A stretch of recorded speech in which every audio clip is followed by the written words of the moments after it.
totally insincere. And here's how you know it's totally insincere.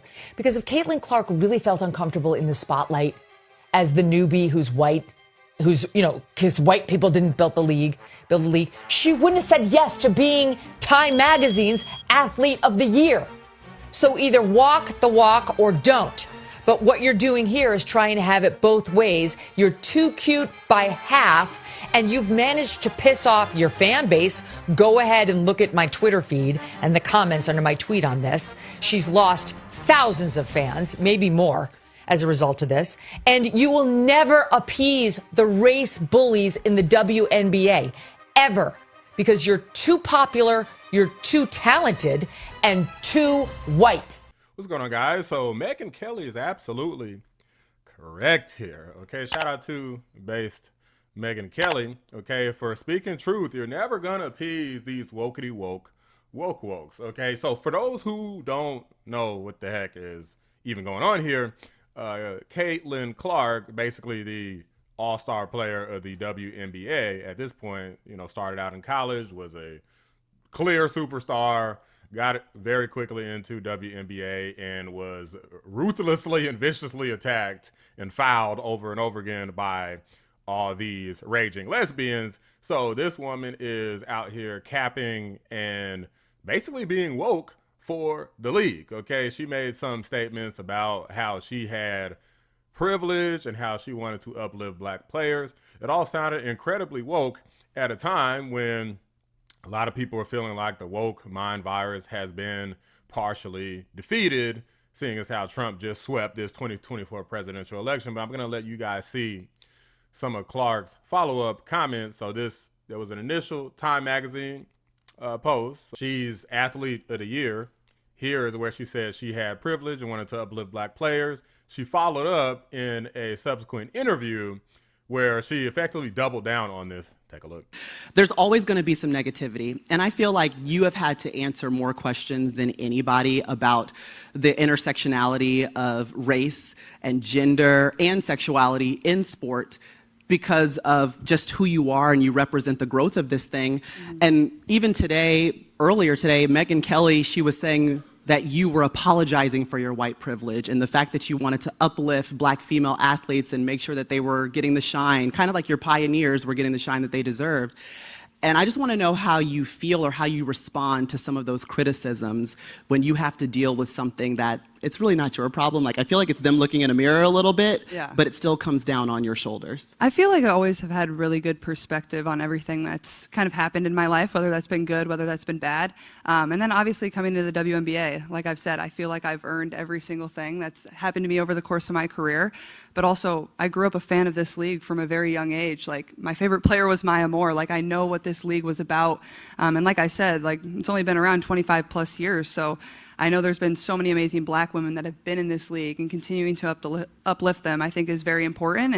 And that's something I'm very aware of. And like I said, like, I try to just be real and authentic and, share my truth. And I think that's very easy for me. Like, I'm very comfortable in my own skin. And that's kind of been how it is my entire life. Yes. Now, Clark is clearly still a young person. She's, I believe, 22 years old. So there may be some things she doesn't know, like, for example, what Megyn Kelly's talking about. She may not realize that, maybe she realized it, maybe she thinks that she could change it, but these people hate her. The majority of the black community doesn't like Caitlin Clark. I can tell you that right now. As a black person, I have no issue with her, but I know how the black community is, and they are definitely a bunch of haters. So they don't like Caitlin Clark, not because of any particular other reason, but just because she is effectively the most popular person in the entire WNBA league, and she single-handedly is pulling this waste of money that literally loses money every single year, including even with Caitlin Clark in it. Even though Caitlin Clark is pulling this place slightly out of the mud, pulling the league slightly out of the mud, black folks don't like her because she is white and has achieved a greater level of success and fame than any other player in the WNBA. Nobody even knows any of the WNBA players' names. If it wasn't for Caitlin Clark, you probably wouldn't even know Angel Reese's name. Brittany Griner, only reason anybody knows that is because she got arrested in Russia. Nobody knows these people. Nobody cares. And to be honest with you, even with Caitlin Clark, I don't think people are going to start caring. They're going to keep losing money. And I think everybody knows it. I mean, it's really, in my opinion, a pretty worthless league. It barely should exist. I feel like if it can't make money, then it shouldn't exist. Like the NBA are the ones who are donating the money to the league, the WNBA league. NBA donates money to WNBA. That's the only thing keeping them afloat. But I think people are disappointed by this is because they don't want to see Caitlin Clark go down this like woke path. Okay, there's already some questions about her and who she supports politically and all this stuff. We just kind of want to see Caitlin Clark kind of stay out of it and just play basketball and be a more traditional American and not go down some woke path or one day decide that she is LGBTQ. She's a raging lesbian all of a sudden, right? We don't want to see her start talking about uplifting the black players. I mean, the WNBA is already mostly black women anyway. If you ask me, they don't really need a whole lot of uplifting. And it's also nobody's fault that you happen to fit a mold that happens to popularize the WNBA. It's not your fault if you're not a raving lesbian or you're not a black woman that looks really masculine or a mediocre NBA player or WNBA player. It's not your fault that you're not any of those things. But I want to go ahead and let Scott Jennings cook this CNN panel. Okay, you saw the title and thumbnail, and oh man, it is destruction. Let's get into it. Why is she being bullied? Why is that wrong? Why is she being bullied for acknowledging something that's smart, truth, and factual? Well, a couple things. Number one, whether you're an athlete or anyone else, if I hear you use the phrase "my truth," I immediately then discount everything else you say because there isn't my truth or your truth. There's just the truth. And when you start using phrases like that, it tells me that That's not true. Your brain has been captured by something that I don't really respect. That's not true. Number two. That's not true. Number two, the attention the league got this year was amazing, and it was all because of her. She is an amazing player. The arenas were full when she played in them. The TV ratings were up when she was on television. That's undeniable. But the league still lost like $40 million this year. And it's never made money. And to me, when you're talking about having respecting people who built something, what did they build? A league that loses money every year? She has the capacity. What do you mean, what did they possibly- build? What do you mean, what did they build? What kind of a business did they build? The reason why it's still up and still running, whether it's losing money or not, is because of these black women who are in this. Wasn't it because of the investors? No, Scott, stop it. You stop it now. It's not. These guys are trying to argue that the league is doing just fine because all these amazing players. Nobody even watches. A lot of the time, they didn't even fill up stadiums. They couldn't even get people to fill up the stadiums. If they did, they'll be making the money. These people are delusional. Like they're not selling merchandise. Nobody cares about these WNBA players. If you're doing it because you just love basketball. Like you certainly shouldn't be doing it for money and fame unless your name is Caitlin Clark and you're her arch nemesis, evil Angel Reese, the chick who likes to freaking elbow her in the face and mysteriously always miss when she's going for the ball. She thinks Caitlin Clark's head is the ball, so she tries to grab her head and hit her in the head instead of actually going for the damn ball. Who pays for it? I was in Dicky's arena. Let me just tell you. It says more about the people who are getting offended by it than her. I think they're just disappointed that she appears to have been captured by the woke mob. You don't Exactly. like And here's the disappointment. It's the white privilege. Hold on, let him articulate this because I want to learn something. I feel a little bad for her because she's going to learn that it will never be enough. No matter how much of the phrasing, no matter how much of the groveling you do, it will never be enough for the people in that league that hate her guts. Why do you assume They hate her guts? Why do Yes, you they do. assume They that do she not. is trying? Well, because for one, they beat her ass. You don't beat somebody down like that. I'm sure y'all seen a lot of the clips from Caitlin Clark and not just Angel Reese, but at one point there was another player who knocked down Clark, and then Angel Reese gets up and starts clapping immediately. A completely unnecessary foul against Caitlin Clark. She walks up to her, body checks her, and knocks her down. Not a basketball play at all. And then when that happens, I want you to look up and look at Angel Reese's reaction.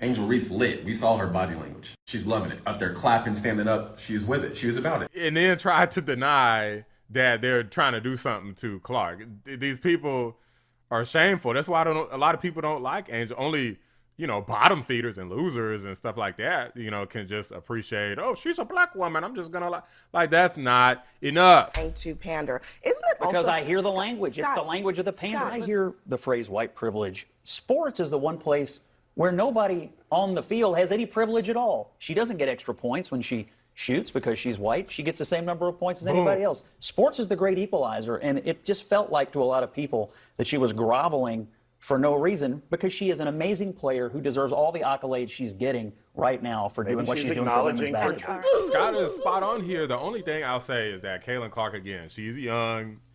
You know, she said she grew up watching basketball and WNBA and stuff like that. So, you know, it would make sense that she would try to, you know, that she might have some like elevated level of respect or empathy. If she's been playing basketball, she's probably been playing a lot with black people. So she might feel some sort of way about some of this woke stuff that some of these black players say and kind of, you know, taking away and diminishing what it is to be a skilled white person and trying to elevate what it means to be a skilled black person. And even though I can see where she's coming from, she is clearly inexperienced because she doesn't know that, like, once you start down this path, I mean, they love to eat their own, so they'll destroy you even worse if you say something that implies like, hey, I just think I'm the best. Then, yeah, it's one thing if you kind of never go down that path, but it's another thing if you go from saying, well, you know, I want to elevate black players, and if one day you decide to change your mind or change your tune a little bit, then, oh man, it's going to be complete destruction. Then you thought they was whooping your ass before, you're going to leave that place in a freaking stretcher. And I worry about Clark because, I mean, a lot of these raging lesbians in the WNBA are pretty freaking big and huge and angry. Okay, so you know that these people ain't never happy about anything, and they certainly aren't happy to be playing with you and trying to show you respect. And they're always going to be older and more experienced than you as you continue to grow and get older and more experienced. The players that keep playing are always going to be more experienced, so they're always going to treat you like the rookie that they show no respect to. And that's something that I don't think that Caitlin, maybe she does understand it, maybe she doesn't, but it doesn't seem to me like she does. She comes across very naive, and I think people are just disappointed because they want to see her be on the side of traditional Americanism and anti-woke. But those are just my thoughts, guys. Let me know what you guys think. Drop a like on the video. Subscribe to the channel if you're new. I appreciate y'all watching the Black Anomaly Rising channel. I'm out. Which was called. The question is, will they call it unnecessary? Kennedy Carter. And start whooping her ass. Fuck's so funny? It's fucked up. It's funny and it's fucked up. When somebody start whooping that fucking ass, you don't think that's funny? Black jumps out and whoops your ass. I think that's pretty damn funny, if you ask me. Where you think you're going? Continuing to uplift them.